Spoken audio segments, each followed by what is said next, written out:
It's 3:30. We will start. Well, thanks for joining the second sessions. We're going to be talking about, it says, spice for better health. Oh, you're going to review it. I got confused. Well, the second session is cancer and cures. I think you guys are going to like it. I know people enjoyed the spice talk yesterday. A lot of people were taking notes, and hopefully you have your pencils and a piece of paper to write stuff today as well. We are recording this, and I'm sure we'll share that information. If it's okay with Dr. Chelliah and there's no copyright, we can share that with you. Just briefly, for the ones who didn't come yesterday, Dr. Chelliah is coming from North Dakota, and we're happy he's here today. And if you read up here, he's triple board certified in cardiology and interventional cardiology and internal medicine, and still practices cardiology, and is very busy in his practice. But he has a passion for health ministry, and this is where he and I connected. And we're happy he's here today, and he's going to talk to us about cancer and cures. And before he does that, we're going to have a little opening prayer, and John Pierre is going to pray for us before we start. Let's pray. Our gracious Father who is in heaven, thank you so much for this beautiful time where we have come here in your church to worship you through music. And dear Lord, thank you for the blessing of our healthy mind and spiritual life. Dear Lord, I ask you to bless our health ministry and their program as Dr. Noah Chelliah is going to present his session about the cancer and its cures and what we can do to prevent all its causes. Dear Lord, we know that all this is because of this terrible sin which is in our world. But we have hope in Jesus Christ that soon when he returns, everything will be turned anew.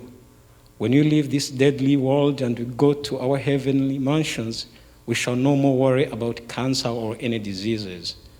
But as we are living in this world, we want to be the faithful stewards.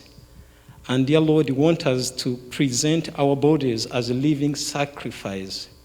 Help us to understand what we're going to learn this evening. We pray that your Holy Spirit will be with us.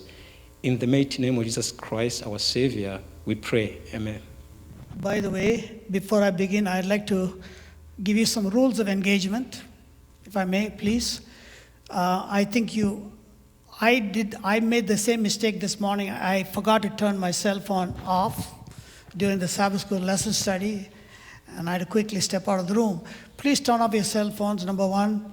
Number two, please do not ask any question until you have a microphone in your hand. I have 3 microphones. The volunteers will bring the microphones to you to ask questions. Number 3, feel free to interrupt me. There is no point waiting until the end of the lecture, presentation. I want you to stop me if you don't understand something I said, so I can stop and explain it to you before we go on. So feel free to interrupt. This is not a lecture presentation. This is an interactive session, okay? So those are 3 rules. Cell phones off. Please do not shout out the question until you have a microphone in your hand. They will bring it to you. You can ask the questions, okay? Finally, I want to go over what I did last night because we didn't have it in the slides. By the way, I'm going to thank my son, who is an IT manager. He was able to, went into my computer from North Dakota. Within 5 minutes, he had it fixed. So, he's good that way. I thank him for doing that for me. It was my grandson's birthday. He was busy with his son's birthday, and as soon as he got done, he came back and said, "Okay, Dad, I'm here. Let me fix that for you." And he not only fixed it, but he also told me what mistake I made. I should have done it slightly differently, and so now I know better. Okay, so I want to review what I did last night. Can you turn the lights down, please? I want to review what we did. Oh, what happened to the slides? Okay. So this is what I did last night. Can we turn the lights down some more, please? Okay, there we go. Can you all see that now? Okay, so I want to quickly go over what I talked about yesterday. We talked about, these are the various, we talked about, can you turn this off, please? Oh, you need light for me? If you need to, that's fine. Turmeric, cayenne pepper, cardamom, fenugreek, we forgot about. I'll mention to you briefly. Saffron, we talked about. Black pepper, we talked about. Cinnamon, cloves. Let me talk about fenugreek briefly. Fenugreek is a spice. I'll go to the slide quickly. We talked about this. I talked about, by the way, I forgot to tell you about turmeric is also good for dementia. Arthritis, colon cancer, breast cancer, cervical cancer, Alzheimer's, we talked about. Black pepper, I told you, it enhances the benefits of turmeric by 2,000%. I talked about arthritis cayenne pepper for arthritis, cluster headaches, and dyspepsia. We talked about it last night. Not bad. My mind is not all that bad. I remembered all the stuff without the slides. Garlic, I told you about antioxidant, anti-cancer, anti-platelet. I want to tell you about that part. Because it also thins the blood a bit, please stop it at least a week before you have any surgery done. In fact, these days, anesthesiologists will ask you, are you on any garlic supplements? Stop them, because they tend to bleed a little bit more. Endothelial function means it improves the blood vessel function. And I talked to you how to get maximum benefit, right? Crush the garlic, leave it for 15 minutes before you use it for cooking. That will maintain the benefits of garlic. I talked about radiation protection from ginger, nausea, cholesterol lowering, it lowers cholesterol. Women PMS, it cuts down the PMS dramatically, and it also lowers the menstrual blood loss in young women by 50%.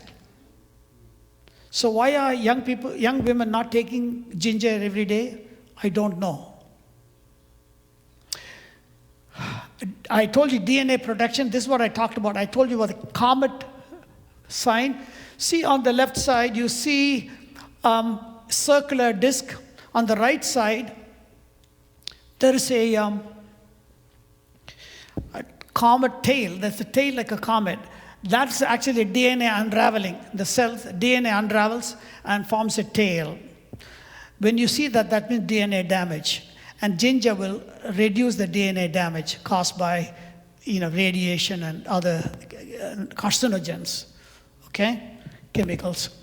I told you ginger is also used for arthritis, and I forgot to mention last night, it's also good for migraine. Much less expensive, and it's, it is safe. So try this before you try the conventional medications. Okay, I talked about saffron. I told you it's a crocus flower, female crocus flower, the stencils, and it takes 1 square mile of saffron crocus to get 1 pound of saffron. It is the thread. Those are the ones that are plucked and dried. Those are the threads. All you need is a couple of threads a day. Put it in the water or soy milk or almond milk, not into cow's milk, and then you will get the benefit from it. It improves memory loss. It improves a mood elevation. I told you last night, jokingly, I said, if your spouse is in a bad mood, feed him or her some saffron water, and their mood will improve. And cardamom, we talked about the immune system. After consuming 1 or 2 pods of cardamom, the killer cells will kill twice as many viruses and bacteria and foreign cancer cells. Okay? And this is to explain what the B cells, T cells are all. And fenugreek I didn't talk about. Fenugreek, how many of you know fenugreek? Okay. Fenugreek is a spice. It's slightly bitter, but if you use it in cooking, it doesn't taste too bad. But you can take it actually. It lowers blood sugar in diabetics. It also is anti-cancer. It kills cancer cells. I have slides I'll show you. It also improves the muscle strength. For example, here, fenugreek muscle strength pool, he did a study, showed that the muscle strength improved after consuming fenugreek for every day for a month, they were able to bench press much. They were able to do a lot more exercise without getting into trouble. So it is good for strengthening muscles.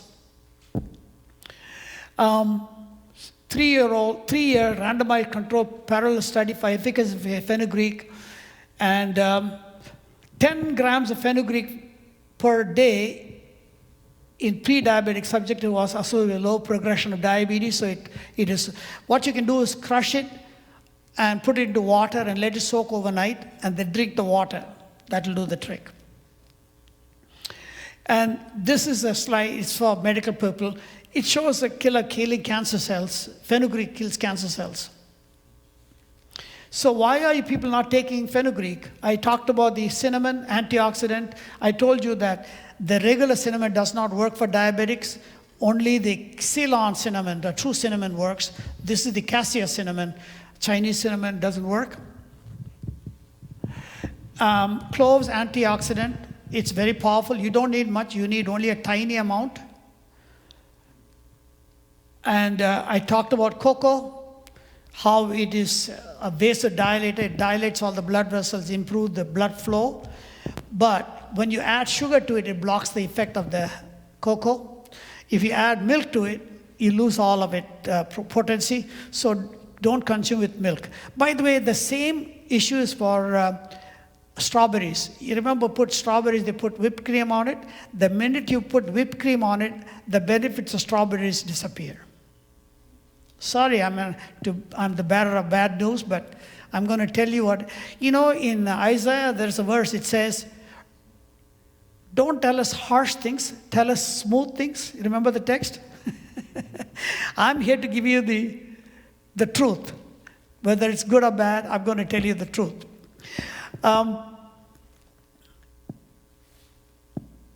Teas, I talked about. Hibiscus tea lowers the blood pressure. White tea is next best, green tea is best, next, and then black tea is third. Spices to avoid, I told you nutmeg causes hallucinations, makes you loopy. That's probably why they put it in at Christmas time, right? They put it in eggnog, whatever, right? I wouldn't recommend it. Tarragon is toxic to the liver, so I would go, if you're going to use it, use a tiny amount. That's the whole idea. And how much of each? I didn't talk about this yesterday. I give you a turmeric 1 teaspoon, fenugreek 1 teaspoon, black pepper a pinch, ginger 1/8 of a teaspoon to 1/4 teaspoon, cinnamon 1/8 of a teaspoon, cloves 1 to 2 a day, cardamom pods 1 to 3 a day, garlic as much as possible, cayenne pepper as much as possible, saffron 1 to 2 threads. Those are the usual doses I recommend. Pastor, please use a microphone to. Is that per day, Dr. C, or is that per day? Per day. For a 70-kilogram gentleman? Correct. Okay. Per day.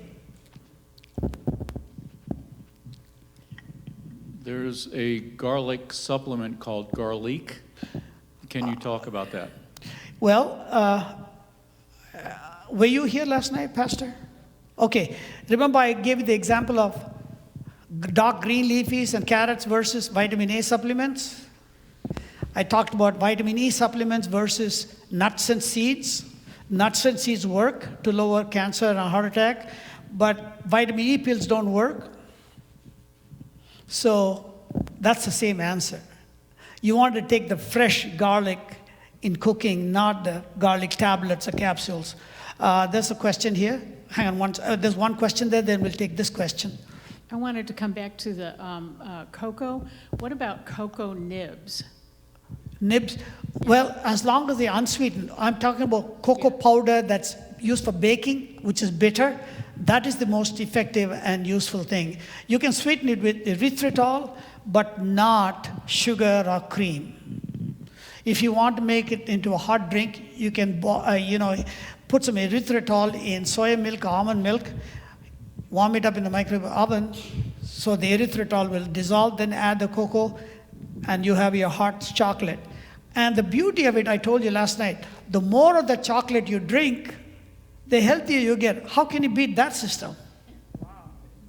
Huh? Okay, you don't need portion control when it comes to drinking that kind of a hot chocolate. Yes, yes, ma'am, you had a question. Use the microphone close to your mouth, please. Two Speak. questions. Yes. My first one is, you were talking about cinnamon. What kind of cinnamon was that? There are two kinds of cinnamon. The picture I showed you is a Chinese cinnamon, cassia cinnamon. The real cinnamon is much more expensive. It is called the Ceylon cinnamon. You know, remember the old name for Sri Lanka? The country that's below India used to be called Sri Lanka once upon a time. I'm sorry, at one time it was called Ceylon, Ceylon. Now it's renamed as Sri Lanka. So the cinnamon that's grown there, called Ceylon cinnamon, that is the true cinnamon that has the beneficial properties. It is much more. The Chinese cinnamon has a poison in it that is toxic to the liver. And that is the one that lowers your blood sugar. So you don't want to take that because yes, it lowers your blood sugar, but also toxic to the liver. You don't want to do that. But the regular cinnamon, the Ceylon cinnamon, the true cinnamon, does not have sugar-lowering properties for diabetics, but it has other antioxidant properties. So you can still use it, but don't expect it to lower your blood sugar if you're a diabetic. That's all I'm saying. Okay? Any other questions? But I'm trying to remember what. You'll have to speak into the microphone. I'm trying to remember. I have a Oh, you can client- wait until you can interrupt me again. There was another question. Yes, sir. Yeah, I just want to know the hibiscus tea.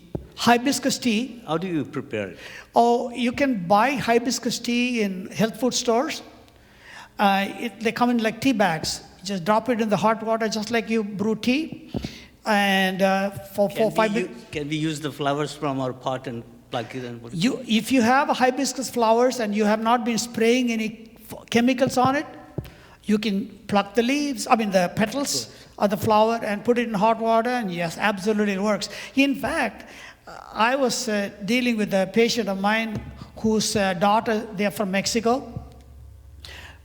She brought me a whole bag of hibiscus flowers, dried, from Mexico. Apparently, they know about this. They make pots of it. They big pots of hibiscus, drink it. I remember I told you what you need to be careful about. You need to rinse your mouth after you drink hibiscus tea, or you drink it through a straw because it's a strong acid. It will dissolve your enamel. By the way, if you drink hibiscus tea, at least wait for 30 minutes before you brush your teeth. Otherwise, you'll drop off your enamel. Okay? Before you pluck the hibiscus, make sure Auntie's okay with it. I'm sorry, before you pluck the... Before he plucks his hibiscus, I'm asking make sure his wife is okay with that. Yes. Okay, so any other questions? So the conclusion yesterday was spices can be very useful, can make you healthy, but they will not compensate for poor health habits. Like somebody told me, let me tell you the story. Yeah, there's a question there. Somebody told me, I was having supper with another gentleman, internal medicine doctor, and he saw I was eating plant-based, and he was having a steak. So he said, what's all this? You're eating all this vegetable? I said, because steak is full of things that you don't want. It raises your cholesterol. You know what he said? You know what he says? His answer is, not I'm going to give up steak. He said, you know what, we got to come up with a pill that I can take the steak and take the pill that will take care of the problem. This is modern thinking. Take a pill for this, take a pill for the other one. That is not the solution, folks. One second. There's a question at the back. Okay, two things. One, about the fenugreek. I heard, too, that it helps remove mucus from the body. Is that true? I am not aware of that. It could be. I am not aware of it. By the way, it's very useful for milk production. I was invited by one of my, somebody in Canada, Western British Columbia, to spend a weekend giving about 6 or 7 lectures there about this. I have about 9 presentations. I did a whole lot of them. And that particular couple that invited me, their daughter was having a baby, and she had a baby while we were there. And she said to me, well, she's having a tough time producing milk. And I said, go get some fenugreek, feed it to her. Did you know that it improves milk production in women who have had babies? Especially the first one, the first baby, they very often have a tough time getting milk. And fenugreek will improve milk flow. And about the hibiscus, you said it was so acidic. Is it like lemon juice? Is it acidic and then it goes alkaline in the body? I think the pH is around 2, I think 2 or 3, something like that, quite low. Stomach acid like 1.5. By the way, one other thing to remember about fenugreek, there's one side effect that you may want to be aware of. It will smell, your sweat will smell like maple syrup. Oh, well. You didn't hear what I said? Your sweat will smell like maple syrup.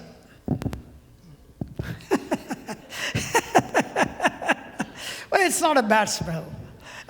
Somebody had a question. Yes, go ahead, ma'am. Okay, I have a client. Use the microphone so I can hear. I have a client who's suffering from Parkinson's.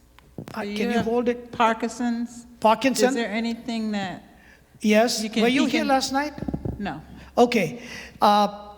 Parkinson, I talked about Parkinson last night.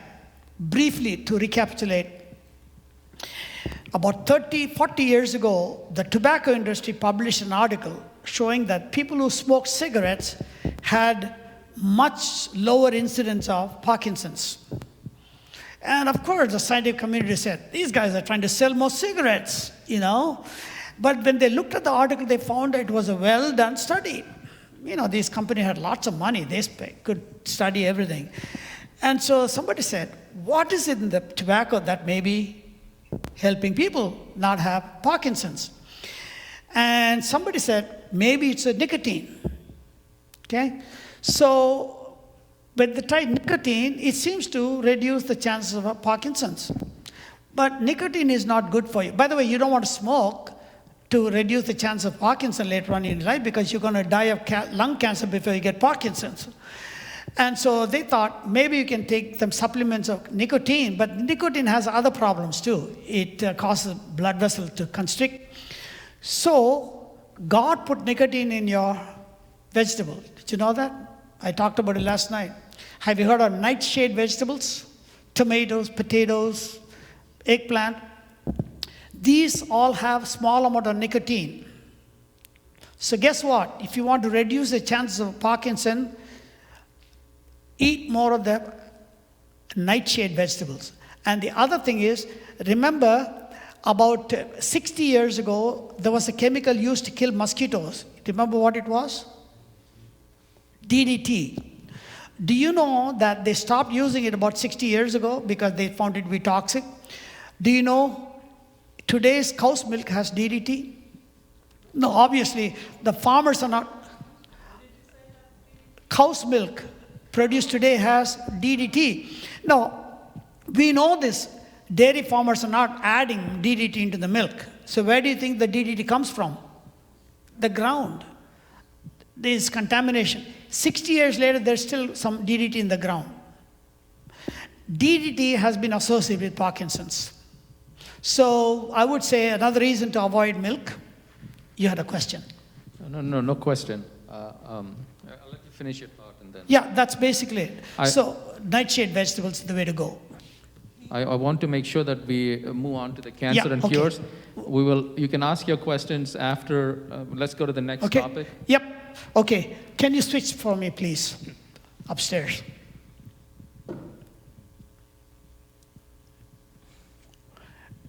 And start the slide presentation, please. Thank you. Okay. Now, let me talk about this for a minute.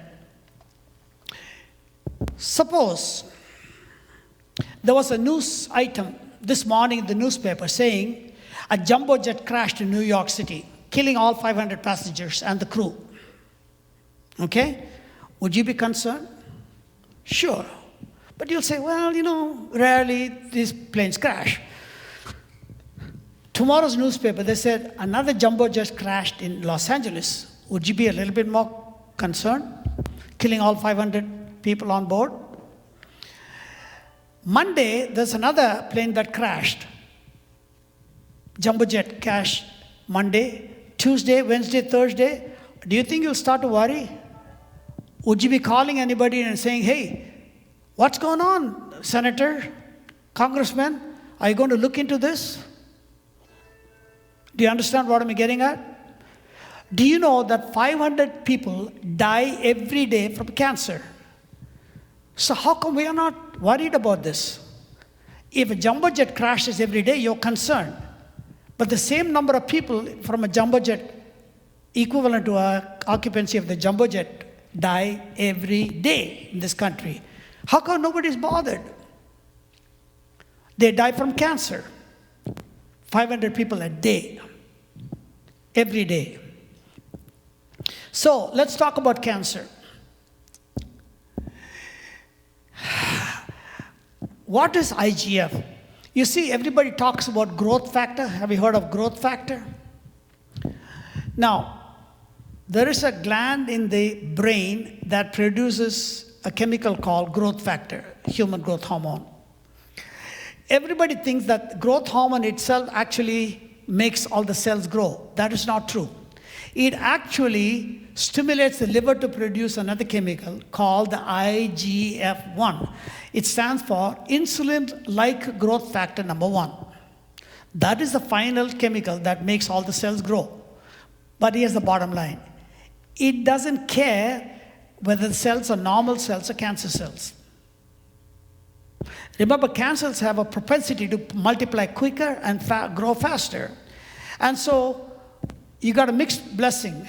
IGF will make the cells, normal cells grow, but it'll also make the cancer cells grow even faster and quicker, right? Now, the next question is, which foods increase IGF-1 and which food can decrease the level of IGF-1? Here is a family in Ecuador, in the South American country of Ecuador. This is a family of about 99 people in this family.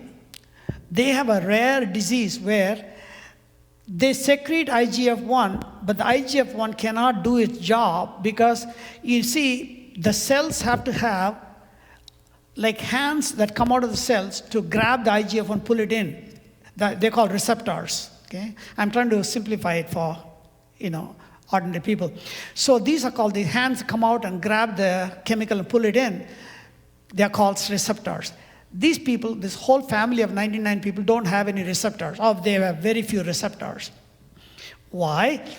Because of that, by the way, these are all grown people. They are not babies. They're all fully grown people. This guy is in his 60s or 70s. This lady is grown. These are normal Americans standing behind them to show the difference. This condition called Laron syndrome, somebody by the name of Laron described this. In the 99 members of this particular family, not a single one has died of cancer, ever. Ever. Not a single one of them has developed type 2 diabetes either.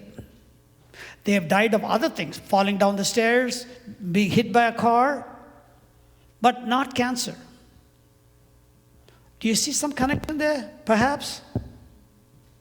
When the IGF cannot work, cells don't grow, so cancer cells don't grow either. See what I'm getting at? Okay, so let's move on. This is more of the family members. So here's an interesting study that came out of California. What they found was, basically I'll summarize this. They found that when they put men on a plant-based diet for a year, this prostate cancer started to, shrink. Okay? What they found was, they put them on a plant-based diet for a year. They measured the IGF-1 level before they started them on a plant-based diet. For 1 year, they continued the plant-based diet. Then they measured the IGF-1. Initially, on the standard American diet, I call it SAD.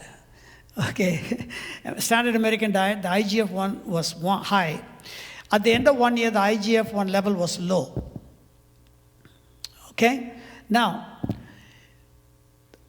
when they took this blood sample and put it on a cancer cells growing in a petri dish, it killed about, by the way, the ordinary, on American diet, standard American diet, killed about 9% of the cancer cells. Now, your body has the ability to cut down on cancer. Even the worst diet will still kill some cancer cells, about 9%.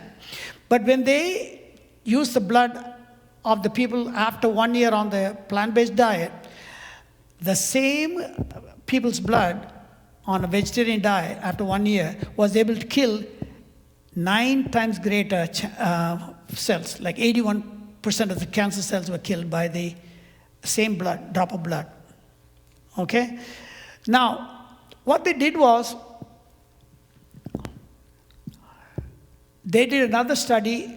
They thought, do we need to wait for 1 year on plant-based diet? So they took women and studied breast cancer. What they did was, they did the same thing. They took blood samples on a standard American diet, and then, I'll change something here, just a minute.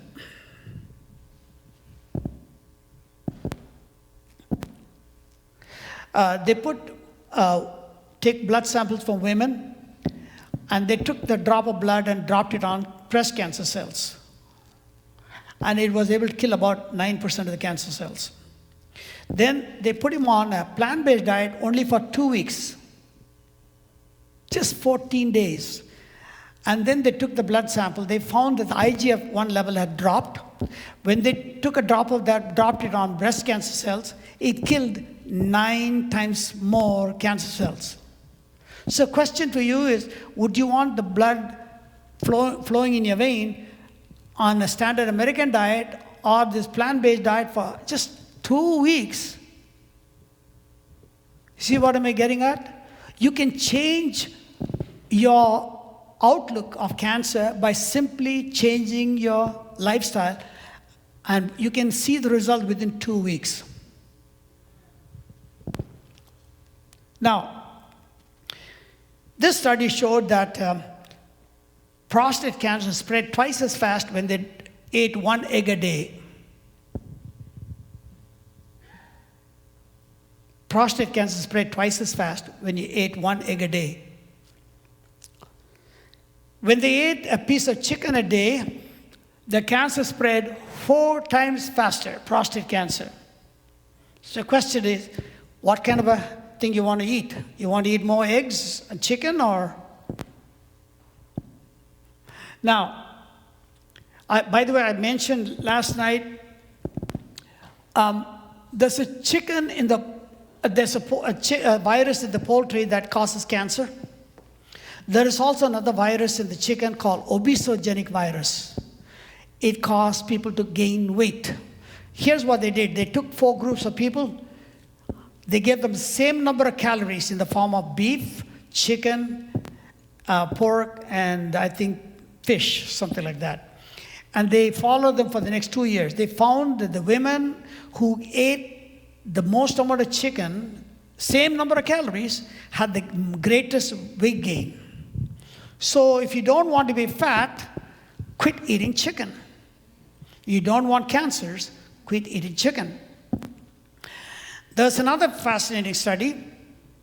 Let me see if that comes up here. Okay, now before I go there. You see, in Long Island Hospital in New York City, they wanted to know if some cancer-producing chemicals from food gets into the breast cancer cells. So they wanted to get biopsies, breast tissue biopsies. Now, there are not a lot of, I know there are a lot of very, brave women, but they couldn't find any women who are willing to come in and give a piece of breast tissue for an experiment. So one of the doctors came out with a brilliant idea. He said, women come here for breast reduction surgery. How about we get permission from them? I said, sure, great idea. So they took the breast tissue samples. They were given permission to use that. So they checked for, in the ducts of the breast tissue, that's where the cancers start.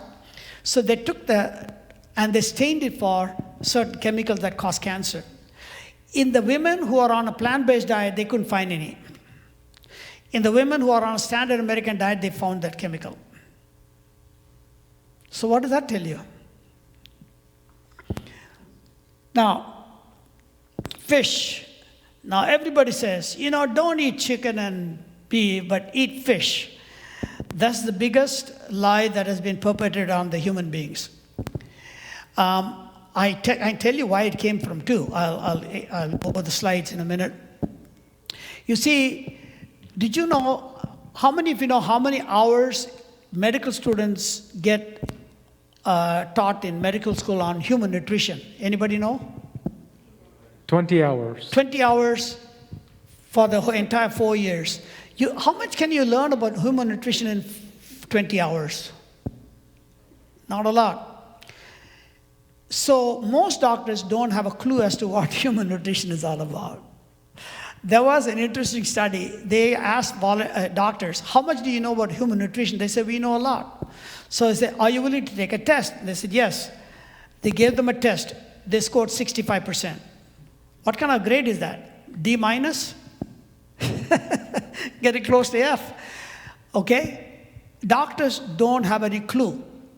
And when doctors give you advice, they very often parrot what they learn from their professors or their colleagues. I'll give you a typical example. Here is a fish. These are small fish. Say, like, for example, you think of sardines, like they're tiny fish, right? They're floating in the sea, and there is industrial toxins. So let's assume over the next 2 weeks, each of them pick up maybe 10 parts per billion parts of water, okay? 10 parts of toxins. Now, comes a bigger fish, eats 200 of those. See what I'm getting? All the toxin from the small fish have gotten into the bigger fish. Now comes a bigger fish and eats 100 of those big, medium-sized fish. Now it's got all the toxin from several thousand small fishes into the big fish. This is why salmon and tuna are highly contaminated. So fish is full of toxins. Fish oil is extremely dangerous.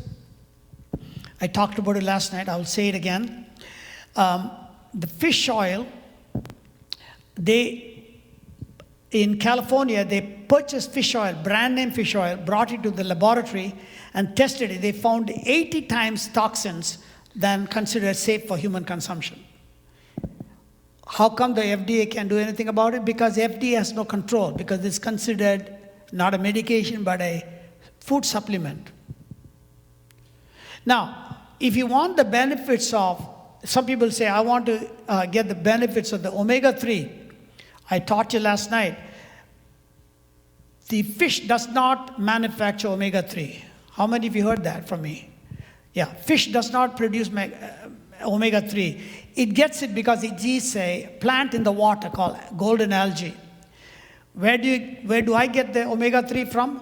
Golden algae. You can buy it, algae-based, non-fish. That's free of toxins. So why do you want to consume omega-3 with full of toxins where you can get the, by the way, the price is the same. It's not any more expensive to get plant-based omega-3. All right. Dr. Chelliah, real quick question. Is there a role for farmed fish? It's even worse. They are much more contaminated than,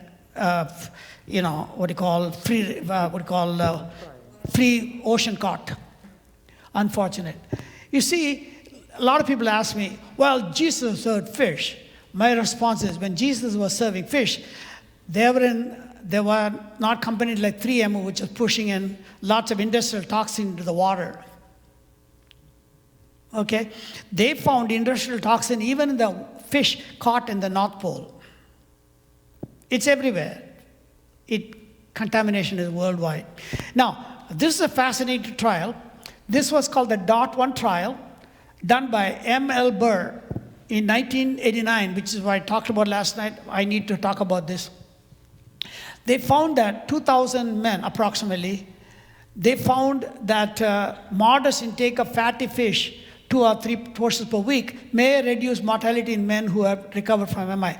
The key word is may reduce. After they published the study, they said, I wonder how accurate the data is. So instead of reanalyzing the data, which a lot of scientists do, these guys went a little further. Remember, I pay attention to this 1989. They did another study, 2003, okay? This time they took more men, over 3,000 men, did a complete better study, and they found higher risk of cardiac death. So, when people, last week my patient came to me and said, my doctor told me to eat more fish and take omega-3 fish oil. And I said, no, it's wrong. She looked at me like, are you pulling my leg? I said, no. I had to pull out my laptop and show her this slide. I said, everybody, when they published the first study in 1989, the fish oil industry exploded. By the way, it's $1 billion industry. And I told these patients of mine, I said, next time your doctor tells you to eat more fish or consume fish oil, and ask them which study did they get from, and they will say, oh, the DOT trial 1. Then ask them, what about DOT trial 2? And you will see like they are deer in headlights. Huh?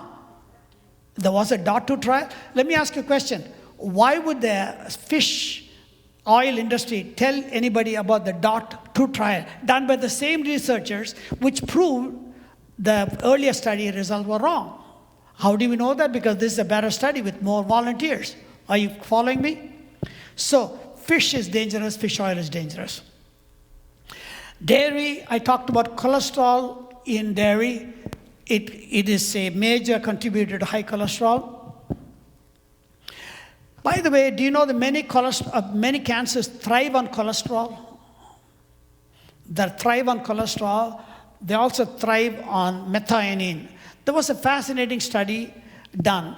What they did was they took cancer cells and normal cells, and they gave them a bath of all the amino acids. There are about, I think, 27 amino acids maybe. I don't remember, 26 or 27. Sometimes they keep changing the number every now and then. Out of the 27 amino acids, one is called methionine. So they gave them all the amino acids to the cells except methionine. The normal cells continued to grow, but the cancer cell died off. That tells you that the cancers are highly dependent upon the amino acid methionine. Let me ask you a question. You already know the answer. Which product have lots of methionine in them? Hello? Anybody? Cheeseburger. Animal products. They're all full of methionine. Methionine is a sulfur-containing amino acid. You remember why rotten eggs smell rotten? Because the sulfur in the eggs become hydrogen sulfide gas, which is foul-smelling gas. So, I'm sorry? Would you repeat that? Oh, I said methionine is an amino acid that's present in all animal products, particularly eggs. So we have lots of sulfur containing. It's got sulfur in the amino acid. So the sulfur in the amino acids, when the eggs rot, actually they turn into hydrogen sulfide gas. Hydrogen sulfide gas is the one that gives the foul smell of rotten eggs. Okay. In fact, when we do we generate in medical school, we had to generate hydrogen sulfide gas, and it has a classical rotten egg smell. Okay. So, by the way, hydrogen sulfide in the colon will induce colon cancer. Another reason to avoid eggs. Now, whenever about 60 or 80 years ago, a Swedish scientist took some horse meat, roasted it, and fed it to his laboratory rats. They developed cancer. When he fed them raw meat, they did not develop cancer. So he said, something happens when you subject the meat to heat. He couldn't quite figure it out. That was like 60, 70 years ago. In the last 20 years, other scientists have figured it out. Anytime any muscle of any type, fish, chicken, pork, beef, it doesn't matter what, you heat it to any kind of a heat, cook, broiling, boiling, frying, it doesn't matter. Apply heat. It develops 20 different kinds of chemical called heterocyclic amines. Every one of them causes cancer. Okay? Now, so you have a dilemma. If you want to avoid cancer from chicken, don't cook it. Eat it raw. Then you'll die of food poisoning, E. coli poisoning. If you cook it, you'll end up with cancer. So you choose what you want. You want to die of food poisoning or you want to die of cancer. Those are your choices.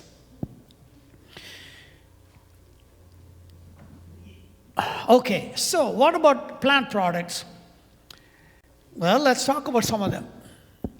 Kale, spinach, Swiss chard, collard greens. They all kill cancer cells, reduce the risk of cancer. How do they do that?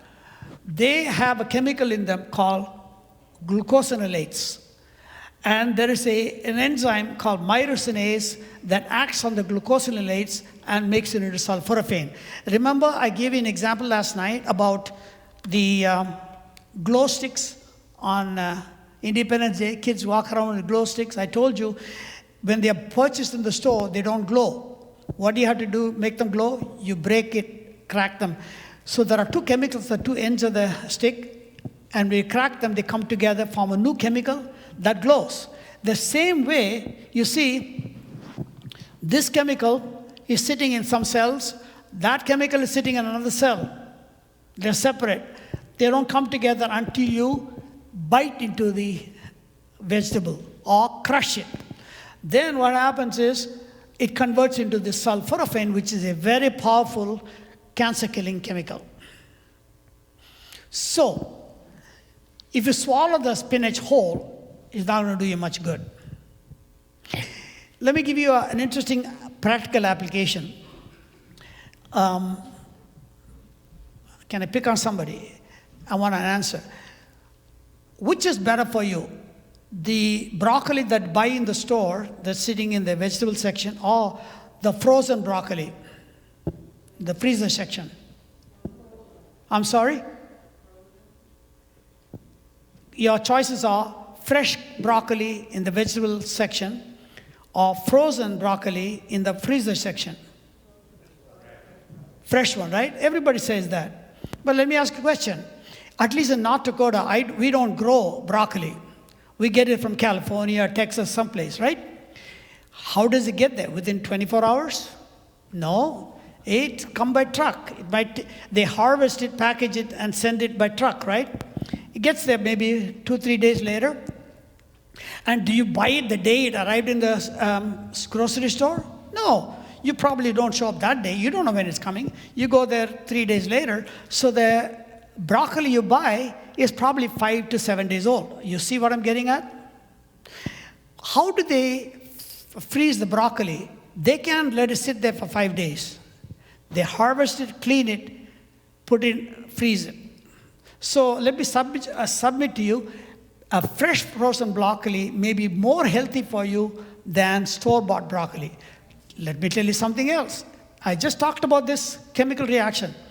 How do they package the broccoli? Do they pack it whole in plastic bags? No. What do? Chop them up. See what I'm getting at? So this reaction is taking place while it's in the fridge. Myrosinase changed glucosinolates into sulforaphane. So I want to submit to you that the frozen broccoli may be actually healthier for you. It's fresher than the store-bought broccoli. Unless you grow it in your backyard, then of course it's different. Okay? Sulforaphane, remember the name. There are other chemicals too, but you get the idea.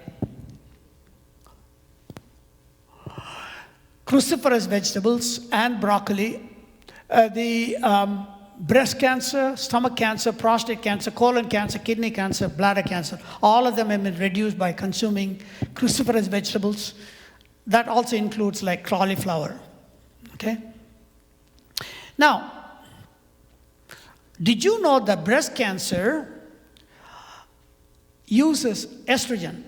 This is why we don't like to use estrogen supplements for women when they have hot flash, because estrogen supplementation will promote breast cancer, uterine cancer. So here's the situation. If the breast cancer doesn't have enough estrogen, it will make its own. How does it do that?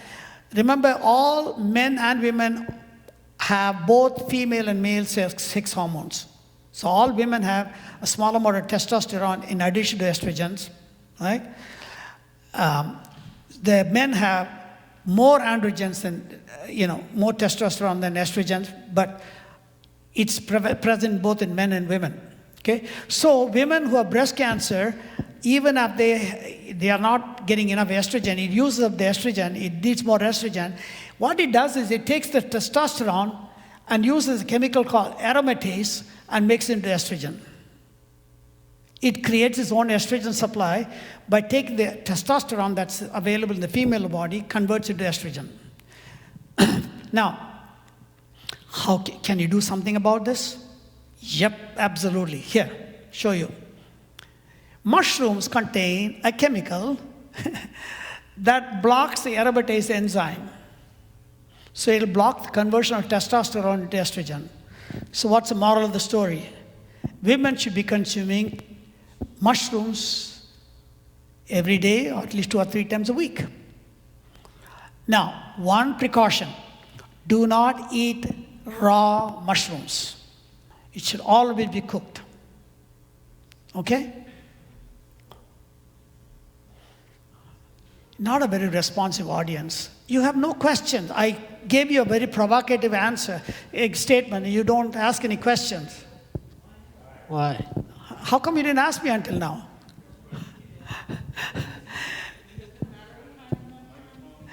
I'll tell you that.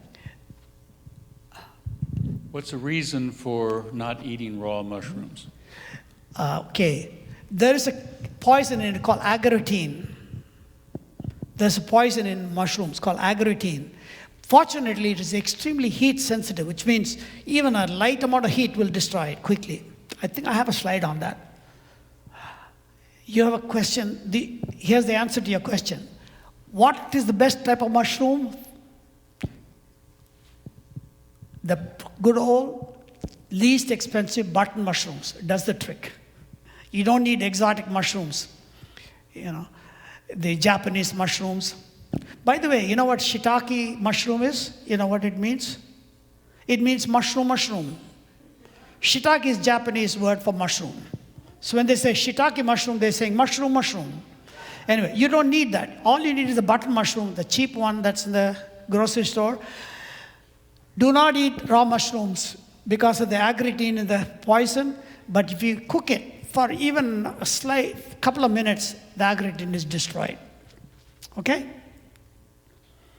Now, I told you cruciferous vegetable also includes cabbage. By the way, purple cabbage or red cabbage is much more healthy for you than green cabbage. I stopped using green cabbage when I came out of the study. I cook, purple cabbage. I have an awesome recipe. You can have it free of charge. If you email me, we'll send it to you. It tastes awesome. Every time I serve it on a Saturday, everything is gone. There's nothing left for me to eat. It tastes so good. And it's good for you. And the beauty of it is one of the least expensive vegetable that you can buy. I'm talking about the benefits versus cost for benefit. You get the greatest bang for your buck by eating purple mushrooms. Cabbage. Purple cabbage and not mushrooms. Purple cabbage. By the way, dark colored vegetables have much more nutrition. They call anthocyanins. The pigment is called anthocyanins, the purple pigment. And that has a lot more properties, beneficial properties against cancer. So you should be eating a lot more of those. Now, sweet potato. Sweet potatoes are not that expensive. In 1931, a unique protein was discovered in sweet potatoes, later renamed. 80% of the protein in sweet potatoes is a type of protease inhibitor. Protease is an enzyme that promotes cancer growth, particularly tongue cancer, cervical cancer, colon cancer, rectal cancer. The sweet potato has a chemical that will inhibit the protease. Now, when I first read it, I said, it doesn't make any sense because protease is an enzyme. Any enzyme that kills protease will be also an enzyme.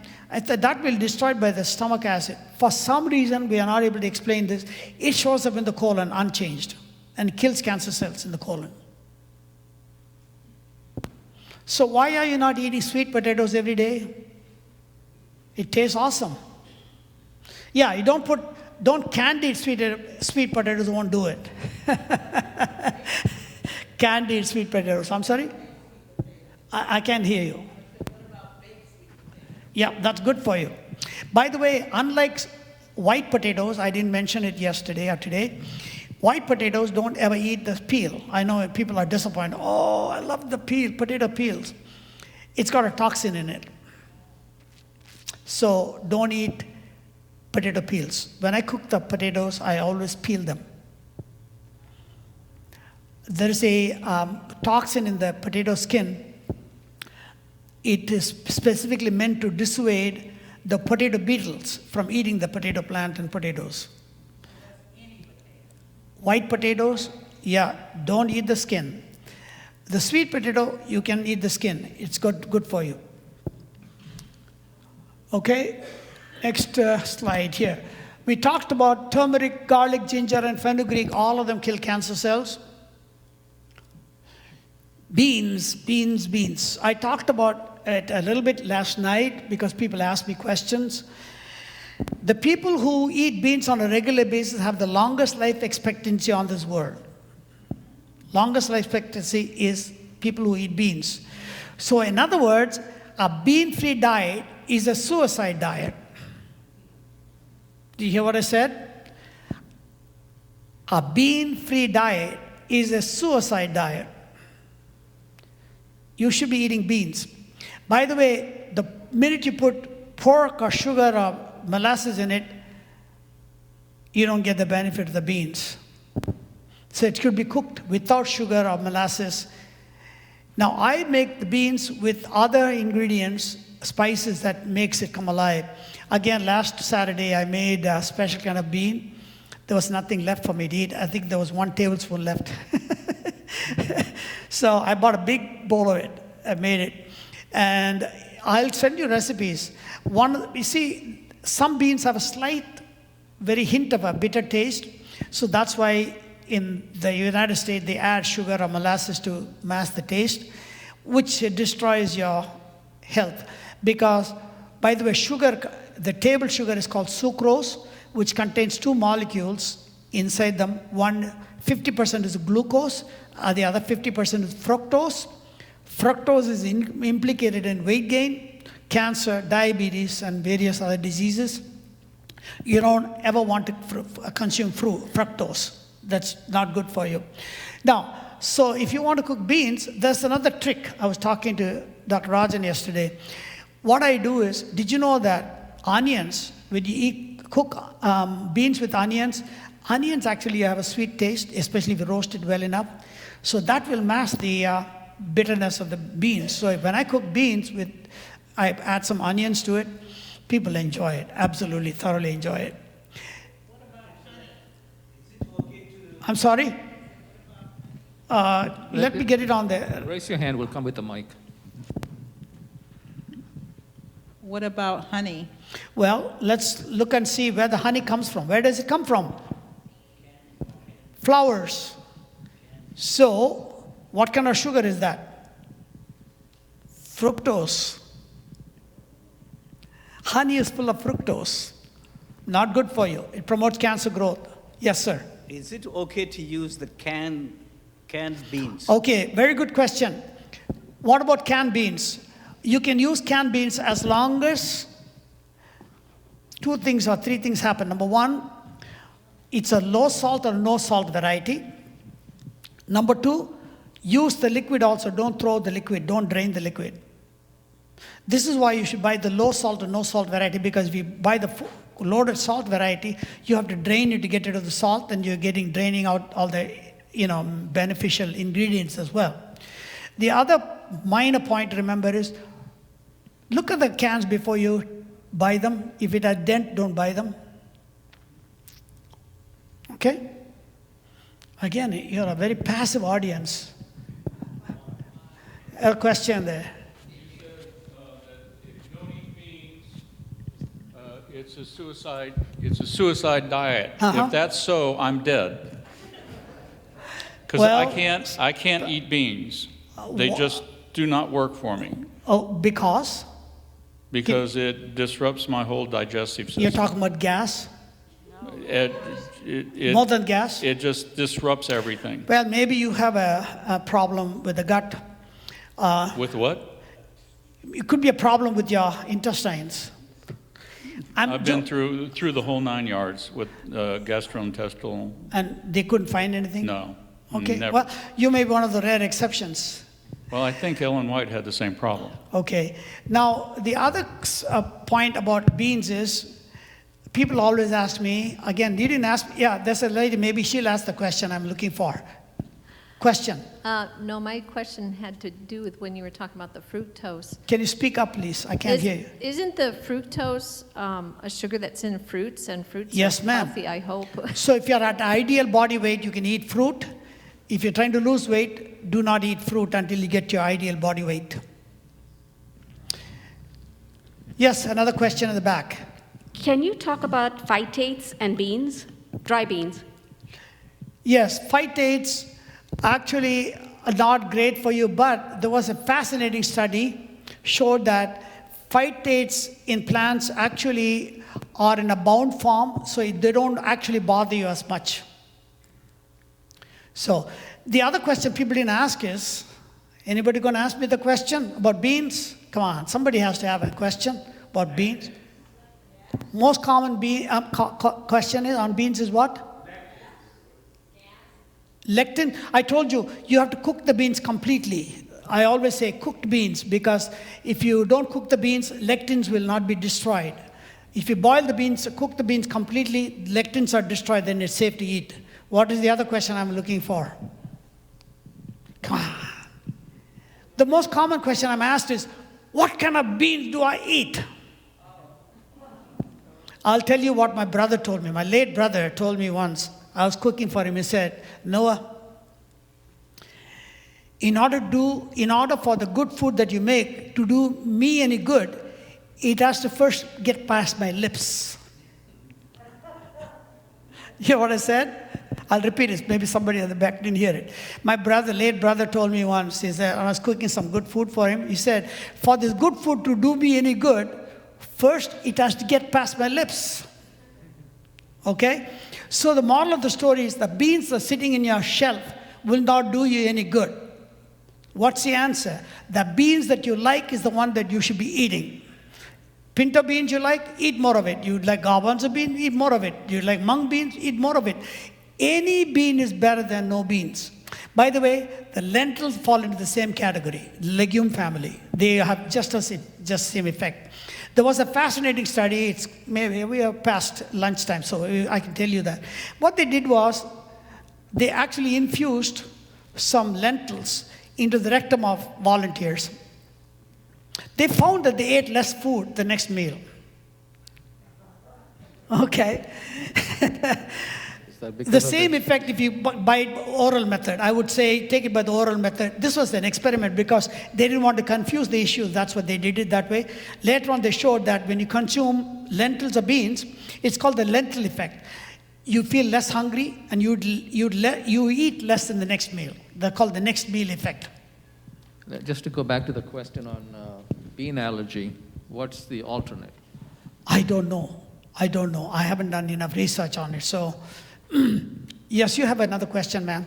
So what is your suggestion to get rid of the gas? Because some people won't eat them okay. just because of the gas. I'll deal with that. There are 4 strategies you can use. Number 1, first you need to understand why beans cause gas. It contains a carbohydrate in the beans that human beings don't have the enzymes to digest it. It cannot break it down, okay?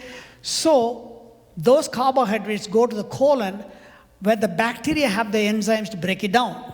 When they break it down in the colon, it produces carbon dioxide, which is gas. So here are a couple of things you can do. Number one, if you sprout the beans, you know what happened? The bean, the carbohydrate, the sugar that it uses to start sprouting, that is the first one that uses, the one that you cannot digest. So if you sprout the beans, your carbon dioxide, gas will go down, number one. Number two, you can put a tablespoon of baking soda in the water when you soak the beans. Another thing you can do is, there's a spice called asafoetida. How many of you know that? Of course, the Indians will know about it, but most others. Asafoetida is a spice, is a gum spice. You put a pinch of it in a small glass of water and gulp it down before you eat the beans, and you will reduce your bean, the gas dramatically. It works almost like Beano. Asafoetida, Asafoetida, asafoetida. Okay? Now, of all the foods God chose to give us the human beings, beans are the most complete. I'm sorry, you had a question here at the back. I've got one more question regarding beans. Processed beans in the form of tofu or into veggie meat products. Okay. What is the value from eating veggie meat? I will generalize my answer. Always eat as close to nature as possible, which means soybeans is the best, like edamame. Anybody know about edamame? Those are the beans, the green soybeans still in the pod. Oh, I love them. That's my best TV snack. You put them in boiling water for 5 minutes and put some salt in it and drain them out, put it in a dish, and you can munch on them while you're watching TV. That's the best snack. A heck of a lot better than popcorn with butter on it. It tastes absolutely awesome. So eat the soybeans first. If that's the best, the second best is tofu. Third best is soybean isolate, in that order. So as you're going away, it's more and more processing. But you know how they make soybean isolate? They put it in lye, sodium hydroxide or potassium hydroxide. They process it with alkali. So that's not what you want to eat. So eat close to the nature as possible, please. You had another question. Do the pure vegetarians in India, like Brahmins, do they live longer than other people who eat meat? They do not. So does being a vegetarian makes you live longer? No, it does not. Well, it makes you live a little longer than meat eaters, yes, but it doesn't give you the longest life expectancy. What is the actual answer? You know the answer. What is the problem with the Brahmin diet in India? What do they have for lunch? The first meal is paruppu and rice and, dal, right? Second course is? More rice. The third course is what? Yogurt, curry, right? Yogurt is a milk product. So there's a high use of milk in India. Many of these, snacks are made out of milk. And of course, the other reason why Indians don't live very long in India is because of the, unfortunately, pollution, air pollution. Did you see about 2-3 years ago, they found that New Delhi air was the most contaminated air in the whole world for a couple of months. And so pollution is very high there. That's probably why they don't live as long. But did you know that the Indians who come to the US and follow a whole foods, plant-based diet have the much better longevity than most others? That's proof that if you change your lifestyle, even in spite of your ethnic background, you can live longer. And I also, maybe to add to that, there's a study with, Vipin, there's a study, I think, I'm not sure where it was published, but increased meat consumption in countries like India with Kentucky Fried Chicken and Pizza Hut. The Western diet introduced into India has actually increased mortality rate and obesity because there was no obesity there. I think this is something with the Western diet being influenced. I think there's a Japanese study with vegetarian diet and stuff, and so. Another that's absolutely correct. I have another, in one of my other presentation, I have a cholesterol level of Japanese in Japan. Like, I think it was like 150. They went to move to Hawaii, they went up to 200. When they moved to the United States, went up to 250. It goes up when because you change your eating habits based on where you live, unfortunately. And it's not good. Now, lignans. Lignan is a chemical that is in beans that actually will kill cancer cells. It has beans are highly, have lots of lignans. So that's what you want. This is why beans really promote good health. Now, the best combination, you get carbohydrates, you get protein, you get fiber. What more do you want? By the way, 4% of only 3% of the population of the United States get enough of this particular product, food item. Do you know what it is? Fiber. It is woefully lacking in America. Only 3 to 4% of the United States population consume enough fiber. Beans is a rich source of fiber, except for a pastor. And it contains protein, fiber, carbohydrates. By the way, you never should ever eat carbohydrate without fiber. I'll teach you that trick. Somebody can get me that loaf of bread I asked about earlier? There's a fridge. The fridge has a loaf of bread. Any bread, it doesn't matter. I just want the bag. I'll teach you about that, okay? Don't eat any carbs without any fiber in it. For example, pasta is terrible. You know what the ratio is? 32 grams of carb per serving and 2 grams of fiber per serving. That means the ratio is 16:1.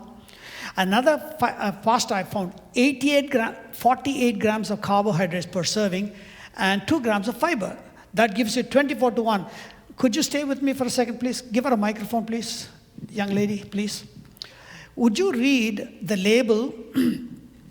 Don't look at the percentage. Look at the total number of grams of carbohydrate per serving, please. 16. 16 grams of carbohydrate. This is 16G. Yes. That's one slice, one serving? Yes. Okay. So she says that one serving contains 16 grams of carbs. What is the next line, please? Dietary fiber, 2 grams. Okay, so what's the ratio? 16 to 2 is same as 8:1. It's a bad ratio. The ratio has to be 5:1 or less. Let's take this one. I want to show you. I'm not condemning him. I'm not a food police. I'm just using it to explain things. Can you do the same calculation on that one? Tell me how many grams of carbs per serving in that bag? 16. 16 grams of carbs. How many grams of fiber? The next line? 1. 1. 16:1. That's going to make you fat. And it's a bad ratio. All carbohydrates that you consume should have a ratio of 5:1 or less.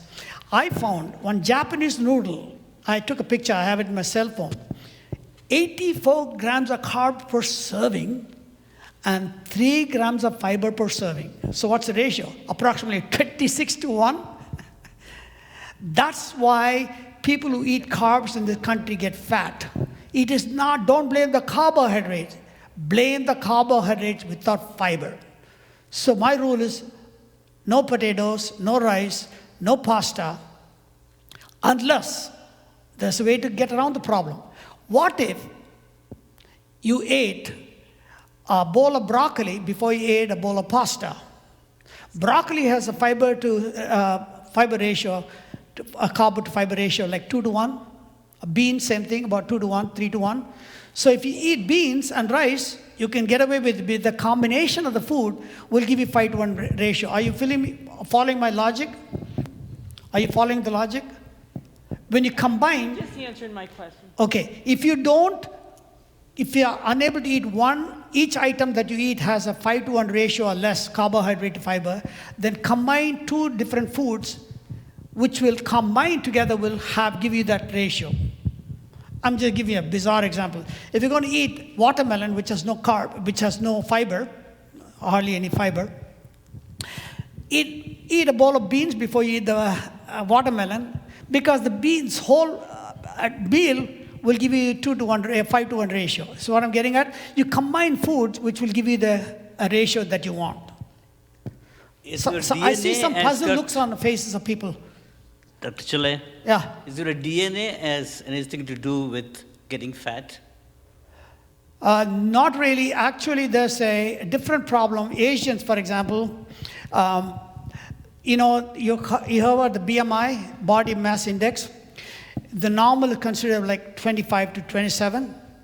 Studies have shown that for people from my country, Asians, it's too high. Our BMI should be about 20 to 22. What the standard American standard is does not apply to Asians. They get diabetes. Many Indians will have diabetes without being overweight. Okay? And the number one cause of diabetes in this country right now is fructose. Rice, all these potatoes and all the carbohydrates contain some amount of fructose. Now, questions. Can you take supplement fiber from capsules? Okay. You answered the same question based on what I taught you just a few minutes earlier. Yesterday I talked about if you took eat a lot of dark green leafies, your risk of cancer goes down. When you eat vitamin A supplements, your cancer rate goes up. They die sooner. When you eat a lot of beans, nuts and seeds, your cancer goes down. When you eat vitamin E supplements, your cancer rate goes up.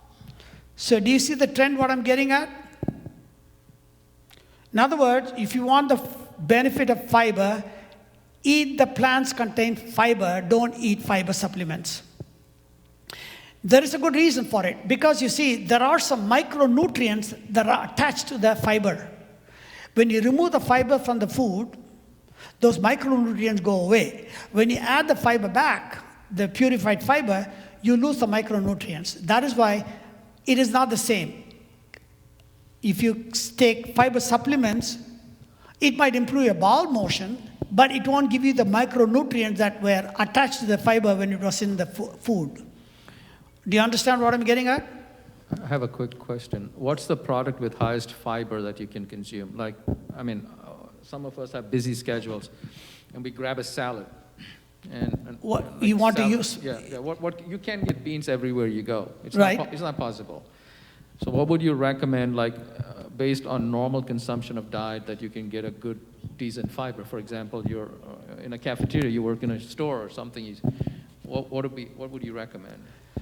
Well, try to combine. For example, I'm traveling quite a bit, and I have to eat in an Italian restaurant because one of my friends likes to go to Italian restaurant. When I order pasta, I make sure it is a whole wheat pasta. Even that doesn't contain much fiber.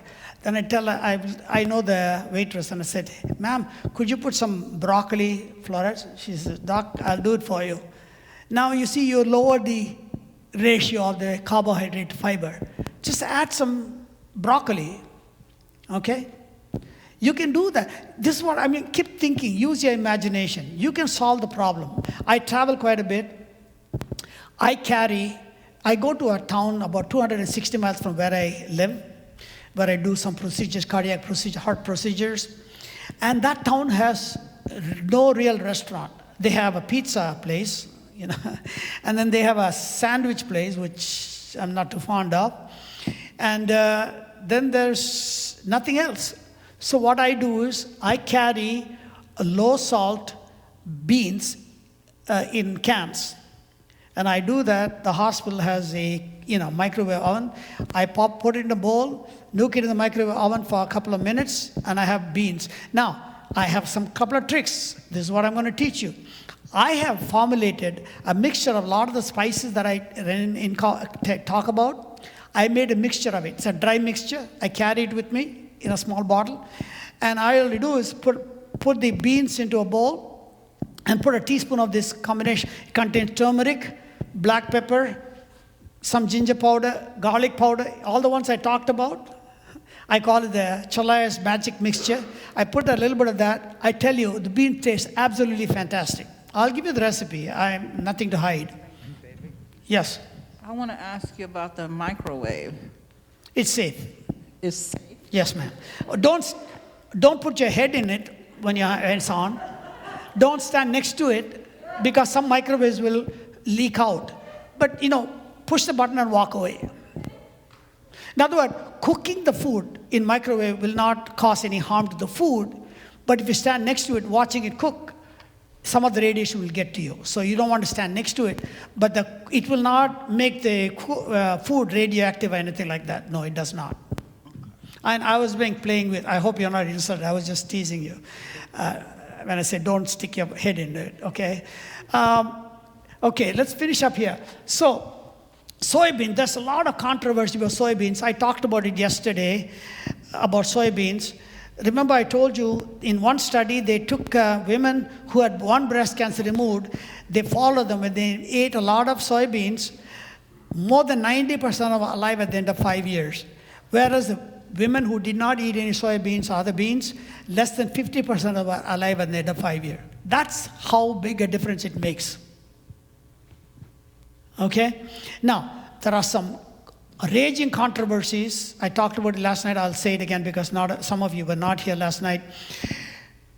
It has a chemical called phytoestrogen, isoflavones. It looks like estrogen.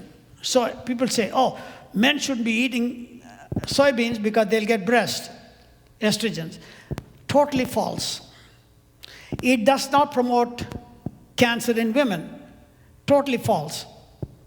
I explained this to you. There are two kinds of estrogen receptors, A and B. The type A is stimulated by estrogens, the real estrogens. That causes increased blood clot formation, factors in the liver. It increases the risk of breast cancer, uterine cancer, and all the bad things out of it. Whereas the isoflavones from the soybeans actually stimulates B receptors, which do not have any of the side effects. So it is completely safe for men and women to eat soybeans. Final thought, I mentioned this to you about my mentor, Dr. McDougall, who wrote an article which said that we talked about IGF-1 when we started the lecture. He said that it increases, soybeans increase the level of IGF-1, and that is absolutely correct. But his recommendation was wrong. He said, therefore, men and women should not be eating soybeans. That's wrong. Why? I explained that to you last night. Soybeans also contain another chemical called IGF-1 binding protein. Binding protein is the one that grabs the IGF-1, disables from doing its job. It says, I'm going to put you in jail, you can't do anything. Okay? So, even though the level of IGF-1 is higher, because the binding of the IGF-1 binding protein, they can do their jobs. Therefore, it is safe to consume soybeans. Okay? Any other question about soybeans? Flaxseed, lignans, and prostate cancer, I talked about this. Dr. Chelliah, there's a question. Oh, I'm sorry. Go ahead, please.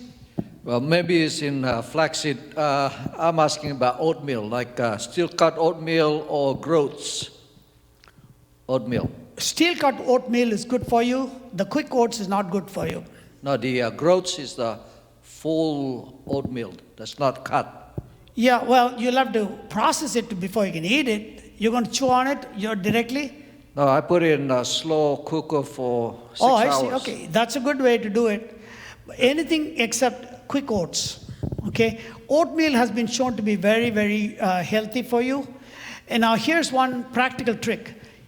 Those of you who don't have a lot of time to bake breakfast, like Dr. Rajan, what you should do, take a bowl at night before you go to bed, throw a cup of steel-cut oats, pour about a cup of soy milk or almond milk on top of it, and put some erythritol sweetener in it, and let it sit overnight, okay? Before he jumps in the shower, you put it in the microwave oven for 3 minutes. And then when he comes out of the shower, the oatmeal is cooked, and you put some strawberries, or blueberries or blackberries, and your breakfast is fabulous. You had a question, ma'am.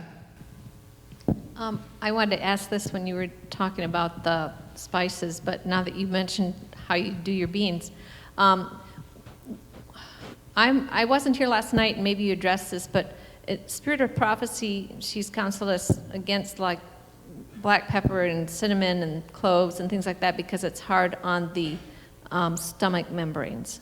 I didn't quite get the question correct. So my hearing going down as I'm aging, Oh, mine is too. I know the feeling. I just wanted to know, you had mentioned about the benefits of cinnamon and cloves and black pepper, and Spirit of Prophecy has counseled against those because it's hard on the stomach lining. Yes, I addressed it last night. I will address it again today. Did Mrs. White talk about not consuming any nicotine? Cigarettes contain nicotine, right? So would you stop eating potatoes, tomatoes, and eggplant now? Because I just finished telling you it has some nicotine in it, right? So the lesson I learned from Ellen White is that when it's occurring in nature in small amounts, it's okay, but you don't want to add a lot of extra nicotine. So I pointed out that black pepper, I don't want you to use a lot of black pepper. The only thing I want to use is a pinch of black pepper to improve the bioavailability of turmeric.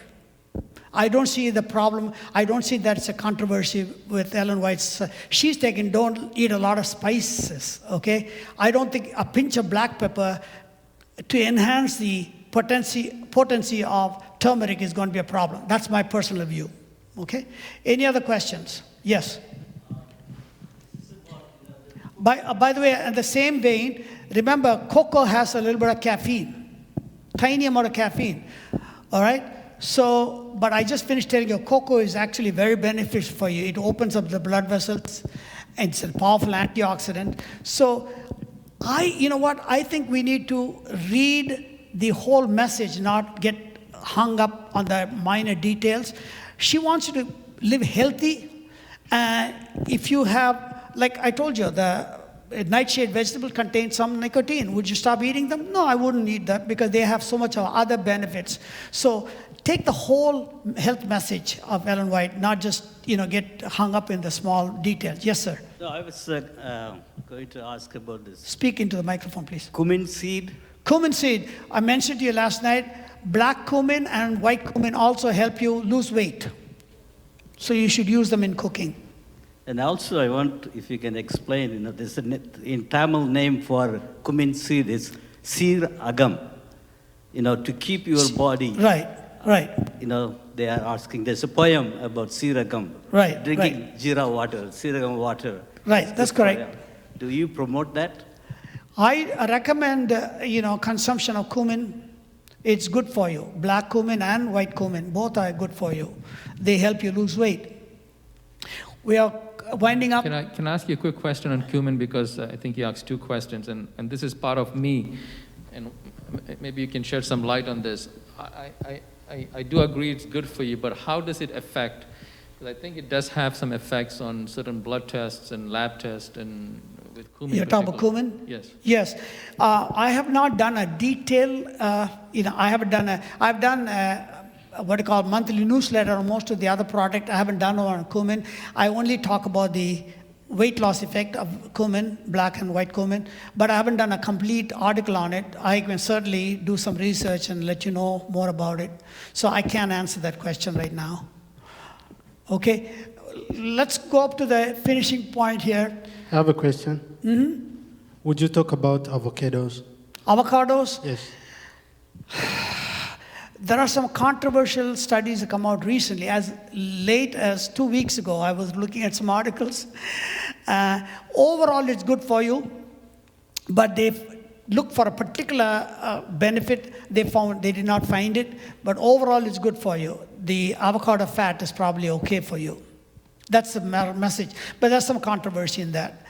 Now, I want to talk about something else before we finish up.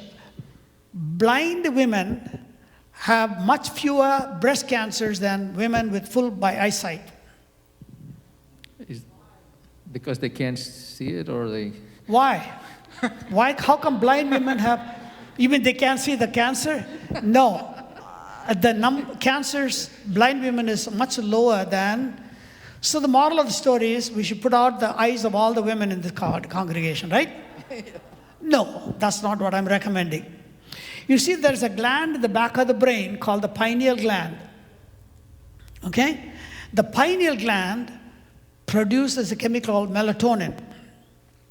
And the melatonin is produced only when there is no light shining in your eye.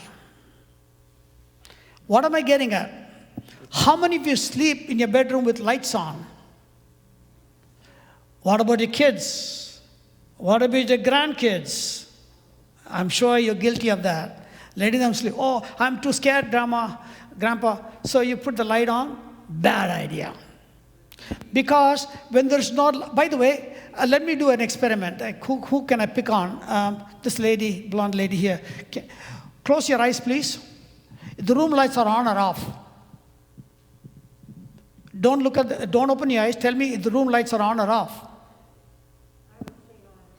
On. Even though you can still see the light through the eyelids. That's the point I'm getting at. So, women who are blind, there is no light shining into the retina. And the melatonin will only secrete, the pineal gland will secrete melatonin only if there is no light shining in retina. So the blind, let me finish. The blind women have no light shining into the retina, so they have tons and tons of melatonin secreted. And melatonin is a powerful cancer-killing hormone. So remember when your mother told you, honey, go to bed, get your sleep, 6, 7, 8 hours of sleep. She was scientifically correct, because not enough sleep will promote cancer growth. In fact, there was a study published only 2 years ago, came out of England. It was they were following people who are nighttime workers for 30 years. They've been following them for 30 years, nighttime workers. They found that they had increased risk of obesity, cancer, heart attack, stroke, you name it, they got it. High blood pressure, diabetes. Every disease was higher in that group. Now, even I was mistaken. I used to teach people, if you're going to work, shift work, choose a straight shift, like a night all the time. That way your body gets used to it. This study, for the first time, proved that even I was wrong, that body does not adapt, even after 30 years of doing nighttime work. In other words, God meant for you to work when the light is on and sleep when there is no light. Studies have shown that the ideal sleep duration is 7 hours a night. Okay? Just because 7 hours is good, 11 hours is not good, because the death rate goes up when you sleep 11 hours. When you sleep less than 7 hours, your death rate goes up. The sweet spot is 7 hours. Okay? You had a question. Melatonin that's sold in the stores or health stores, is it medication? So, what did I just finish telling you? Answer to his question about fiber supplements. It's not good for you. Okay. If you can get it from foods like nuts and seeds contain melatonin. That's the best way to get the melatonin. Now, if you took some melatonin supplement just to get you sleep, for example, if you're traveling internationally, it's a good idea to take some melatonin tablets when you get there, because you're in a different time zone. And like, for example, you go from here to India, when it's daytime here, it's nighttime there, and vice versa. And so when it's nighttime there, you're wide awake if you arrive in India right now. So you take some melatonin for a couple of days, it'll help you switch quickly. But melatonin, you should get it from natural sources, okay? Final point. This is what I summarized. Questions? I have a question on melatonin before we go forward, and the supplement that has been sold. And maybe you want to explain that article a little bit for us. You're saying blind women because they don't have any light shining in the retina. Yeah. They're not able to see the light, so the melatonin level goes up. It only secretes, the pineal gland only secretes melatonin when you are sleeping. This is why you should sleep in a dark, quiet room with no sound, no light. If you travel, for example, carry some clothespin with you. I forgot to bring some because last night, the curtains in the hotel room were slightly leaking some light. You should clip them. In fact, this has been a well-known fact. Do you know the airline pilots and stewardesses are given these instructions? They say carry some clothespin and clip them so that the drapes are completely closed when you sleep. Yeah. You had another question? No, you answered the question. Okay. So, final analysis, why are you not consuming dark greens every day? Why are you still not consuming cooked beans every day, except pastor? Why are you not consuming flax, turmeric, ginger, garlic, fenugreek every day? I told you about the flaxseed. In the study in California, men with prostate cancer were diagnosed by needle biopsy. So they scheduled them for biopsy, removal of prostate gland 30 days later. In the meantime, the researchers said, why not give them 1 tablespoon of freshly ground flaxseed 3 times a day? When they removed the prostate gland 30 days later, they put it under the microscope. They found when compared to the needle biopsy they had done 30 days earlier, there was a dramatic shrinkage of the prostate cancer in 30 days. So why are you not eating flaxseed? By the way, similar effect can be shown for breast cancer in women. So why are you not eating more flaxseed? I don't understand. Let me ask you about other nuts and like. I thought you were going to ask me about flax oil. What is the best oil to use? Well, you were not here yesterday either, right? No, I wasn't. Yeah, the best oil is algae oil. Algae? Mm-hmm. The second best oil is the high oleic acid sunflower oil. I have 3 handouts on it. You can, by the way, I'm coming to that. Why are you still eating chicken, fish, beef, lamb, eggs, and dairy? Now I'm sorry, I meant, okay, here. I want to go to this part. Steps to cancer prevention and cure. Walk 4 miles a day, avoid all animal products, consume 3 tablespoons of freshly ground flaxseed every day, eat 8 servings, that is 4 cups. Each serving is a half a cup. Of dark greens every day, eat 4 servings, that is 2 cups of fully cooked beans every day, beans or lentils. Consume turmeric, ginger, and garlic daily. Consume sweet potatoes, purple cabbage, and cauliflower. Consume berries daily. By the way, there is a very fascinating study that showed that people who had some early esophageal cancer, just early stages, when they consumed a lot of strawberries, the changes regress completely. That's how powerful these berries are. By the way, one caution about berries, you must wash them thoroughly because they got lots of pesticide. I taught you a trick yesterday. What's a trick to get rid of pesticide? 95% of them? 10% salt water. Soak them and then rinse them thoroughly in running water. You had a question, ma'am. I was going to ask you. I'll take you next. I was going to ask you about what type of nuts are good to eat. Because someone said that all the other nuts are fake except Well, I'll give you the list. pistachios. Okay, we're running out of time, so I'll give you the list. Number 1 is walnuts. Number 2 is almonds. Number 3 would be Brazil nuts, filberts. Number 4 is pecans. Number 5 is pistachios. Cashew nuts are the way at the bottom. Pine nuts are the way at the bottom. Peanuts are okay, somewhere in between. The only saving grace of peanuts is it contains chemical called arginine, which tends to suppress appetite. So if you consume not more than a couple of teaspoons or 1 tablespoon of peanut butter, you're okay. But I found that most of the peanut butter is made with saturated fats, commercially made. So either make your own, or I found an interesting thing. There's only one brand I searched high and low. There was one brand of almond butter that's sold in Sam's Club, not even in Walmart. Sam's Club, that is made, you know what, the ingredients are very refreshing. Almonds. That's it. They just almonds crushed. And I thought, what a refreshing label. Most of the other stuff contain all kinds of other junk. That is the only brand I found. I went to Walmart, couldn't find it. The only place I could find is Sam's Club. Almond butter is better than peanut butter. You have, now the young lady first. She's been waiting for a while. When you say avoid all animal products, does that include honey? You know what? Honey actually is kept in a special gland in the bees. The problem with honey is not necessarily because it comes from the plant, animal. It is because it contains high levels of fructose, which is not good for you. It makes you gain weight, makes you fat. It can cause diabetes and cancer and heart attacks. So that's why I would avoid fructose. There's a lady at the back who has a question. Just a quick question.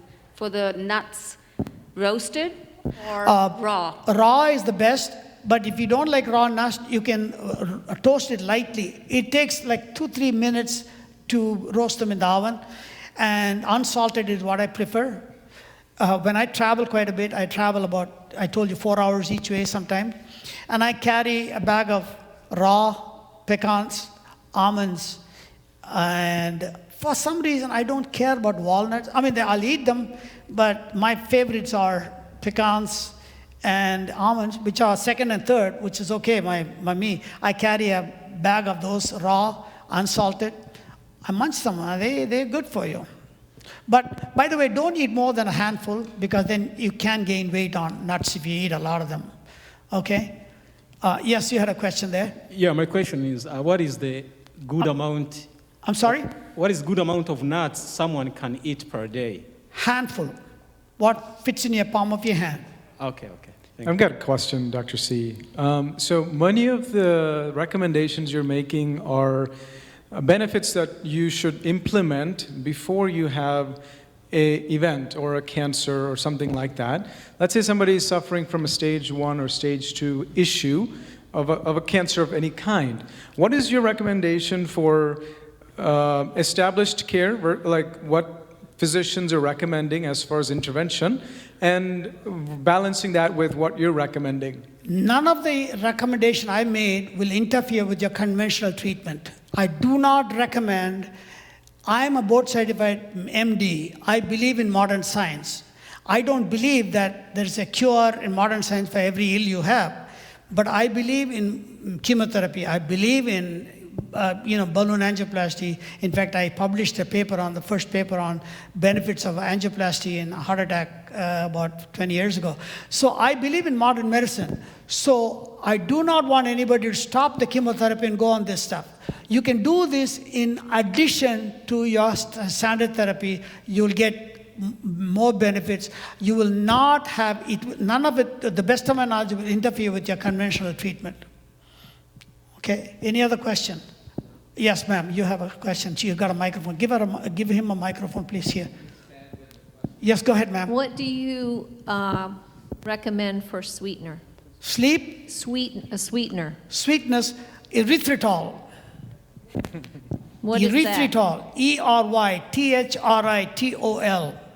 Erythritol is a plant product, and it's derived from mushrooms and plums or whatever, and corn. And Japanese scientists figured out a way to make a lot of it from that. Erythritol has no calories. It is a erythritol. You can buy it in Walmart. I used to have to order it online, but now Walmart carries it. It's more expensive. There are two downsides to it. It's more expensive, and it is only half a sweet as sugar, so you have to use more of it. But then since it has no calories, who cares? Just use whatever you need to. The beauty of it is you can cook with it, you can bake with it.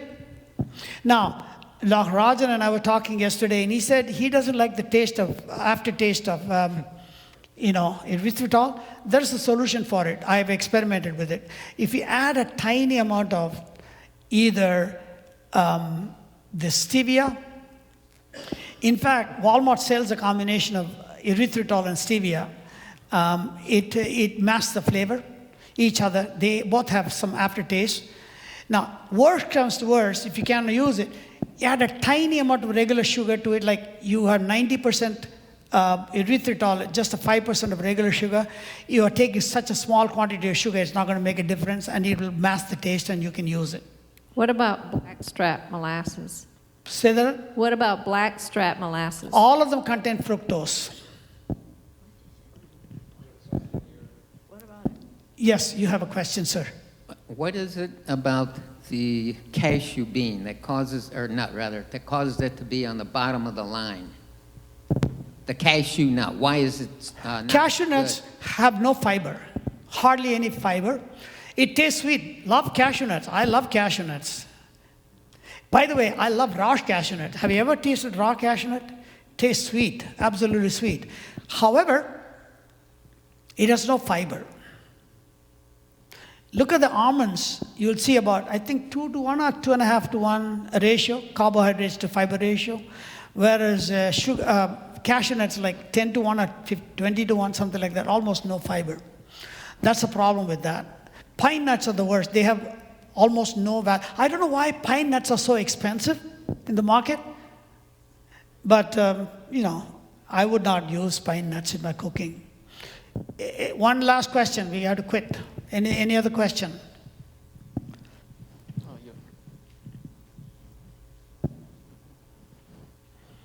I guess we'll take a few more questions. That's all right. If you have, I'll stay until all the questions are answered because I'm not coming back.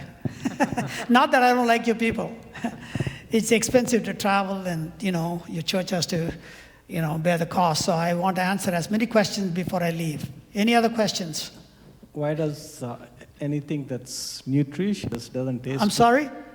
Why does everything that's nutritious doesn't taste good? That's not true, sir. Do me a favor. Why don't you fly to North Dakota next week and join me for lunch next Saturday, and then tell me if you're going to say the same thing.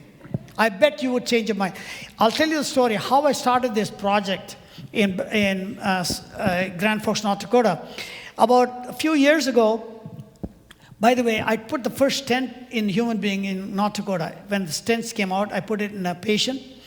In 1996, I put the first stent in. He's still alive. He's doing well. In fact, he told me last year, he's the only member of his family that has passed the age of 80. All of them died before then. So he's quite happy. About some time ago, maybe 3 years ago, I talked to him about changing his diet, go on plant-based diet. He said, I'll try it. 2 months later, he comes in uninvited to my office without an appointment. I said, what's going on, sir? He said, I'm disgusted. I said, why? He said, I tried to do what you told me to do. It tastes terrible, like he said. Terrible, terrible. I can't handle this. I said, sir, I got an idea for you. Come this Saturday, and I'll make you some food in my office. I'll cook for you. You come and eat. Bring your wife. He said, okay. He came, showed up, 12 noon. Ate the food. He said, Doc, if I can eat like this, I can be plant-based. I told you last week I made spinach, stir-fried spinach. It was all gone. Nothing left for me. Okay, I make this meanest tomato soup. Has a 5-to-1 ratio, fiber to carbohydrate fiber ratio. It's a hit. In fact, once I made it, now I cannot not bring it every week. I have to bring it every week. By the way, it takes only 5 minutes to make it. I've got a shortcut, and I make it, and I bring it every Saturday, and it's gone every time I come there. If there is anything left over, my staff Monday says, Dr. Chelliah, I noticed you have some leftover tomato soup. Can I have it? I said, sure, Krista, you can have it. And so I'm telling you, it is how you cook it. It makes a huge difference. Yes, ma'am. Give her a microphone, please. Dr. C, I think I know your next project in life. I think you need to start a cooking channel and give us a live stream. Yes, go ahead. What type of, what do you say about rice or grits? Rice is bad because it's no fiber. So the only way I would eat rice is if I had a lot of beans with it. In fact, Dr. Rajan can tell you this. Yesterday, I got up at 3 o'clock in the morning to get to the airport by I'm not crying over your shoulder, but I'm explaining something. I'm making a point here. I got up at 3 o'clock, get to the airport by 4 o'clock, right? And they loaded us up. They made us wait, and they said, oh, by the way, the flight was supposed to leave at 5:45, has a mechanical problem. It's going to take 45 minutes. The 45 minutes turned out to be 2 hours. We didn't leave until 7:30. Fortunately, the layover in Minneapolis was like 2 or 3 hours, so I was able to make it the next flight. So I hadn't eaten all day. So Dr. Rajan was been picking me up at the airport. We first came here because we wanted to set it all up. I didn't want to run out of time. And we still ran out of time last night. That's why I couldn't get my computer going. So anyway, we set it all up. It was like, 3 o'clock. And he said, would you like to get something to eat? And I said, yeah, I suppose. We went over to a restaurant. I ordered broccoli. They brought me a bowl of rice. When we left, the bowl of rice was still sitting there. It was not accident. I didn't forget to eat the rice. I try to avoid rice if I can. If I have lots of beans with it, I might eat it. Now, broccoli has some fiber, but I'm also doing something else. I am actually trying to lose a little bit more weight. At one point, by the way, I'll tell you some personal story. I was very busy, taking care of lots of patients, and I was fooling myself saying, hey, you are helping a lot of patients, but I had gained 35 pounds. Can you imagine me 35 pounds heavier? And one day, the thought came to me like a thunder, a lightning bolt. He said, Dr. Chelliah, a dead Dr. Chelliah cannot help any patients. I thought to myself, I got to take better care of myself. So I started exercising. By the way, I'll tell you, people always tell me, you must not like meat. That's why you are recommending plant-based, right? Has that thought occurred to any of you? Put up your hand. Be honest. Did the thought that maybe Dr. Chelliah doesn't like meat, that's why he's telling us to stay away from meat? I'm only 5'3". I weigh only 135 pounds. I don't mind telling you, 132 pounds, 33 pounds. I ate a porterhouse steak all by myself 20 years ago. Does it look like somebody who hates meat? You know how big a porterhouse steak is, right? 33 ounces. I ate it all by myself. I didn't feel good afterwards, but I ate it. I know. What I'm trying to tell you is, don't ever tell me, I used to love chicken, I used to love fish, I used to love walleye fish, which is popular in North Dakota, Minnesota, trout, sea bass, one of my favorites, absolutely fantastic fish, taste. I had to give it all up, not because of anything except the science told me, when I started reading all these articles, I said, this is bad news, I can't do this. So you are hearing from somebody who used to be 35 pounds heavier, who used to eat steak and chicken and fish and all that stuff, okay? I was only eating clean meat, but nevertheless, I used to eat a lot of, animal products. And I had to cut it out one at a time, completely became a plant-based 20 years ago. I lost 35 pounds, now I lost 40 pounds. I feel fantastic, but I want to get a few more pounds off me. So I'm trying to go a little better than, I'm trying to avoid potatoes, rice, and, pasta. What about grits? I don't eat bread. I said grits. You ever heard of grits? Grits, ever since I saw the movie called My Cousin Vinny, I learned to appreciate grits. I believe it has fiber. I think it has fiber. Okay, it's made of cornmeal, right? Yeah, but not a whole lot of fiber. I think it has more sugar than fiber. Yes. Do you have recipes that you yes, share? ma'am. Do you have a I'm going to put that up. I'm going to put that up here. That's my next slide. Please jot down this information.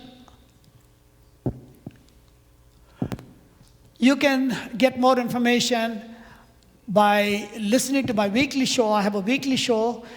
By the way, I put my money where my mouth is. About 8 years ago, I decided to apply for a low-power license, FM radio license, with using my own money. Of course, my son helped, and a few volunteers helped us out too with the money. We purchased equipment, put it up, and we've been broadcasting. And my son asked me, he said, Dad, what are we going to broadcast? I said, what about Christian messages? He said, we already have another radio station. You started for the church. I started another radio station about 12 years ago for the church.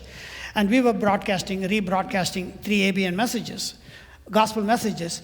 So do you want another one just like that? I said, maybe not. So he says to me, Dad, you're an expert in health. Why don't you do health shows on our station? I said, well, that's a great idea. So we decided to go health. We do have Bible study hour every Saturday, live at 10 o'clock. And we do have, once a month, we do musical concerts. We broadcast live, second Friday of every month. It is on 24/7. You can listen to it from anywhere, going to www.keqqradio.com. And you can call in Monday evening at 5 p.m. Central, and I will answer questions on the air. So if you have questions left over, you can always call me on my show. Yes, ma'am. Okay.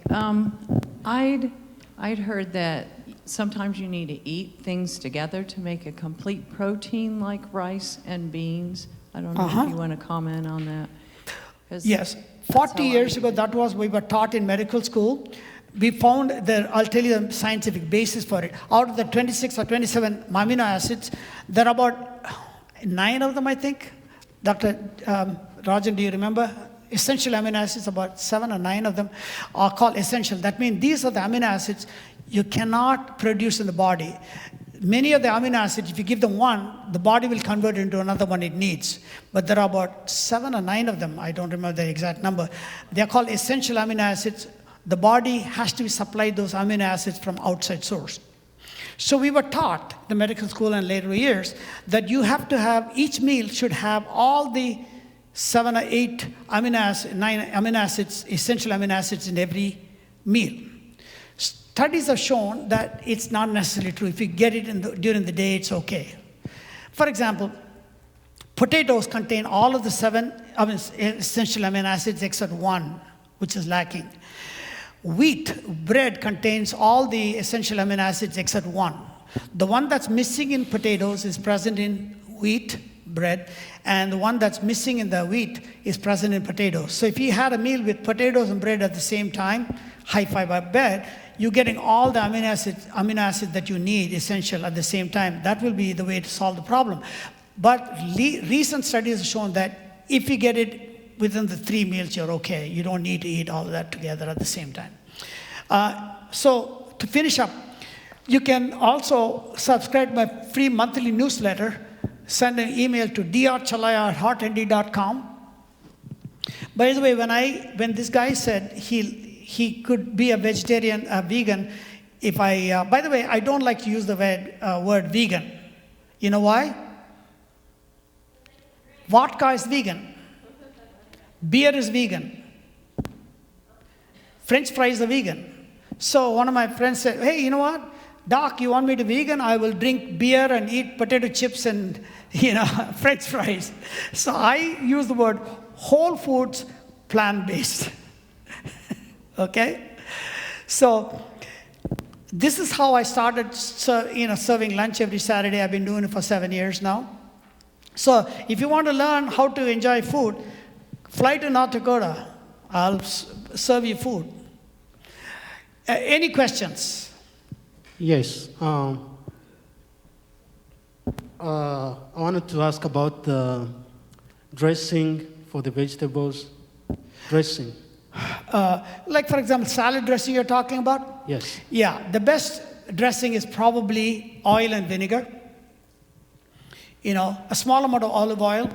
By the way, if you have to have some oil for the salad, you can actually put crushed nuts on it. That'll supply enough oil for absorption of the nutrients. But if you have to have, I would say recommend oil and vinegar, because vinegar seems to suppress appetite.